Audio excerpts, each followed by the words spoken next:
വിനുവിനെ പറ്റിയിട്ട് ആദ്യം വിനു വിനു എന്നൊക്കെ പോയപ്പോഴത്തേക്കും ഒരു ഗുമ്മില്ല. ഞാൻ വിചാരിച്ച വല്ല എന്താ പറയാ വല്ല തന്ത വൈബൊക്കെ ഉള്ള ആരെങ്കിലും ഒക്കെ ആയിരിക്കും വിചാരിച്ചു ഞാൻ വിട്ടു.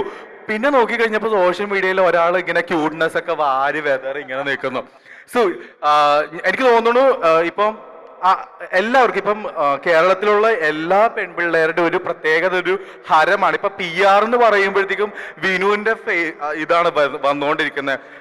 എത്ര ഗേൾ ഫ്രണ്ട്സ് ഉണ്ട് ഇപ്പോ? ആരുമില്ല. It's okay. എനിക്ക് കുറെ മെസ്സേജസ് ഒക്കെ വരാറുണ്ട് കേട്ടോ. ആൾക്കാരായിരിക്കും എനിക്ക് തോന്നുന്നു. ഓക്കെ, ഇല്ല ഞങ്ങള് പിന്നെ വിനു ഒരു നല്ലൊരു തങ്കപ്പെട്ട മനുഷ്യനാണെന്നാണ് എനിക്ക് മനസ്സിലായത്.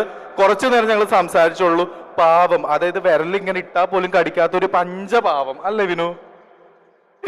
ഇനി 2 വാക്ക് സംസാരിച്ചോളൂ. അല്ല, അതാണ് പേടി. അപ്പൂസിന് നന്ദി പറയുന്നു.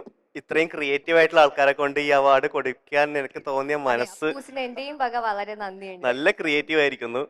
അവൻ ഒരു പാതിരാത്രി എന്നെ വിളിച്ചു, ചേട്ടൻ എയറിലല്ലേ ഒരു അവാർഡ് തരട്ടെ എന്ന് ചോദിച്ചു. ഞാൻ ഓക്കെ പറഞ്ഞു. പക്ഷെ ഇത്രയും വലിയ അവാർഡാണെന്ന് വിചാരിച്ചില്ല.